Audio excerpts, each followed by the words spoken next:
Hello, class 11.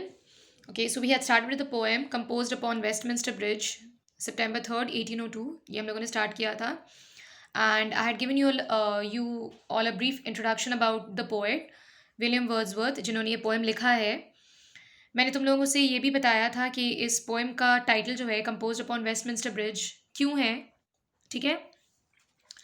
September 3rd यहाँ पे जो date दी हुई है, हालांकि दिस इज़ नॉट लाइक एक जैसे कंफर्म एक होता है ना, उस तरीके से इट्स नॉट कंफर्म कि ये पोएम जो है वो 3 सितंबर को ही लिखा गया था 1802. September 3rd 1802 मोस्ट प्रॉब्ली जो डेट दी गई है इसमें इट कैन मीन कि ये पोएम जो है लिखना जो ख़त्म हुआ था वो तारीख September 3rd 1802 का हो सकता है, ठीक है. ये चीज़ तो है. और टाइटल यहाँ पे कंपोज अपॉन वेस्टमिंस्टर ब्रिज इसीलिए दिया गया है इस पोएम का क्योंकि रिवर थेम्स जो है लंदन सिटी ऑफ लंदन में, तो रिवर थेम्स के ऊपर से जो ब्रिज गुजरती है वेस्टमिंस्टर ब्रिज, ठीक है. पोएट और उनकी बहन डोरथी जो दोनों जो थे, ये दोनों जब गुजर रहे थे वेस्टमिंस्टर ब्रिज से अर्ली मॉर्निंग में एक बार सिटी ऑफ लंदन में, तो उन्होंने जो भी नज़ारा देखा, जो सीनरी देखी उन लोगों ने, या फिर जिस भी चीज़ को देखते हुए गुजर रहे थे वो लोग उस ब्रिज से, तो वो इतना ज़्यादा प्लेजेंट लगा उन लोगों को, इतना लाइक अच्छा लगा, हसीन लगी सब कुछ उन लोगों को. हर चीज़ ऐसा लग रहा था कि प्योर बिल्कुल है, फ्रेश है बिल्कुल. तो लाइक उस चीज़ से इंस्पायर्ड होकर विलियम वर्ड्सवर्थ ने ये पोएम पेन डाउन किया. Okay, composed upon Westminster bridge September 3rd 1802. Alright, I had explain this to you कि ये पोएम जो है दो डिविजन्स में डिवाइडेड है, ठीक है.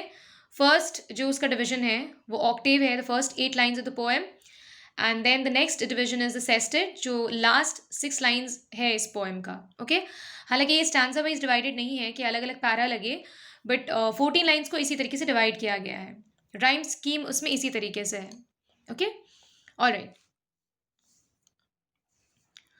Earth has not anything to show more fair, dull would he be of soul who could pass by, a sight so touching in its majesty, the city now doth like a garment wear. ये first 4 lines है Octave का. अर्थ जो है, the poet is saying that earth जो है इतनी ज़्यादा हसीन, या फिर अर्थ ने शायद इतनी खूबसूरती अपनी कभी नहीं दिखाई होगी, कभी इस तरीके का नज़ारा किसी ने नहीं देखा होगा, ठीक है, जिस तरीके का नज़ारा अभी नज़र आ रहा है, अर्ली मॉर्निंग में नज़र आ रहा है. Okay, dull would he be of soul who could pass by, यहाँ से जो भी गुजरेगा वो डल ही लगेगा, ठीक है. अर्थ से अगर कंपेयर किया जाएगा तो वो डल लगेगा बिल्कुल. Like nobody can be compared with this beauty, या फिर इस प्योरिटी से कोई भी कंपेयर नहीं कर सकता है किसी चीज़ को. How is this site? This site is so touching in its majesty, like इसकी कोई तुलना ही नहीं कर सकता. ये नज़ारा जो है, ये साइट जो है इतना टचिंग है इन इट्स मैजेस्टी, लाइक एक ऐसी मैजिकल तरह का दृश्य देखने को मिल रहा है कि शायद ही कोई इस चीज़ को महसूस कर पाएगा, इतना टचिंग है ये व्यू, ठीक है. The city now doth like a garment wear, और सिटी ने क्या किया है, एक गारमेंट की तरह, ठीक है, एक गारमेंट की तरह, एक कपड़े की तरह, एक महंगा कपड़ा जो होता है उसकी तरह किसको कवर कर लिया है अपने ऊपर, the beauty of the morning silent bare, जो अर्ली मॉर्निंग की जो खूबसूरती होती है उसको अर्थ ने लाइक एक कपड़े की तरह, एक गारमेंट की तरह, महंगे कपड़े की तरह पहन लिया है. इसी तरीके का लग रहा है अभी अर्थ, इतना खूबसूरत लग रहा है, ठीक है.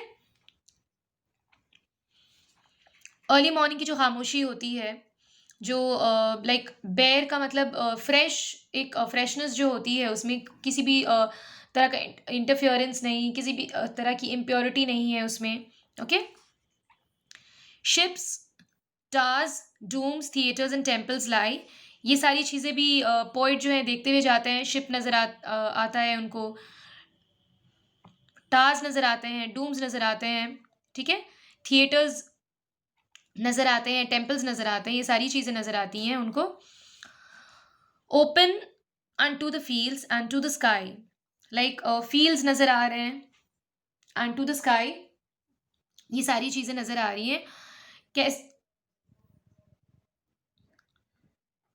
ये सारी चीज़ें कैसी नज़र आ रही हैं? All bright and glittering in the smokeless air. हर चीज़, जो सुबह की जो किरण पड़ रही है या सुबह की जो धूप पड़ रही है सब में, हर चीज़ में, वो स्काई इतना क्लियर है, लाइक स्मोकलेस है बिल्कुल, कोई धुआं नहीं, ना चिमनी से, ना कहीं पर से कुछ, ठीक है? तो हर चीज़ मानो स्पार्कल कर रही है, ग्लिटर कर रही है, बिल्कुल चमक रही है बिल्कुल हर चीज़। ओके? उस मॉर्निंग लाइक उस मॉर्निंग सन की वजह से, रोशनी की वजह से। ओके? ऑलराइट। एक चीज़ और I wanted to explain this to you. यहाँ पे जो ब्रिज के बारे में लाइक मेंशन्ड है, वेस्टमिंस्टर ब्रिज। ब्रिज यहाँ पे एक सिंबॉलिक की तरह भी यूज़ किया है पोएट ने, विलियम वर्ड्सवर्थ ने। किस तरह का सिंबॉलिक है? कोई भी ब्रिज जो होता है वो दो चीज़ों को कनेक्ट करता है, ठीक है? दो चीज़ों को कनेक्ट करता है। यहाँ पे जो सिंबॉलिक है ब्रिज का, तो this connects two different worlds. Two different worlds क्यों? बिकॉज एक दुनिया है ह्यूमन की बना लाइक दुनिया जो है वो इंसानों की बनाई हुई दुनिया है, ठीक है, ह्यूमन में मैन मेड वर्ल्ड। और दूसरी जो दुनिया यहाँ पे जिसके बारे में बात कर रहे हैं पोएट, वो है नेचुरल वर्ल्ड। ओके? तो इन दोनों चीज़ों को एक तरह से वेस्टमिंस्टर ब्रिज यहाँ पे सिंबॉलिक है, तो ये कनेक्ट कर रहा है। एक तो है ब्रिज के ऊपर जो चीज़ें हैं, जैसे जिस रास्ते से, जिस ब्रिज से गुजर रहे हैं विलियम वर्ड्सवर्थ, डॉरथी, ठीक है, उस रास्ते से गुजर रहे हैं जहाँ पे ह्यूमंस हैं, लोग हैं वहाँ पे, मैन मेड चीज़ें हैं वहाँ पे।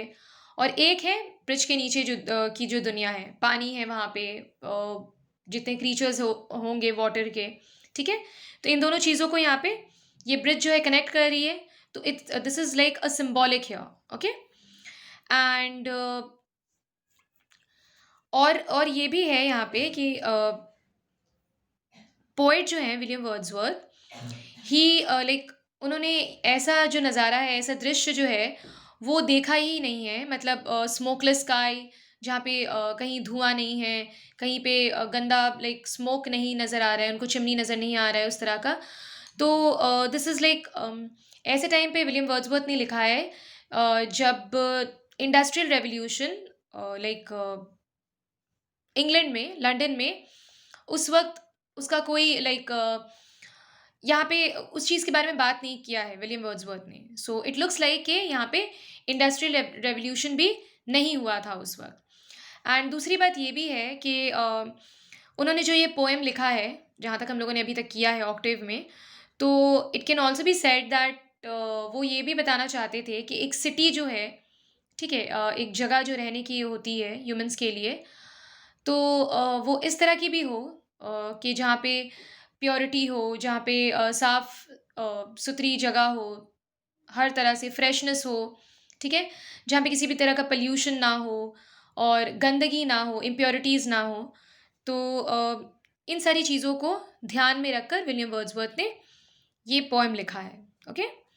ऑलराइट।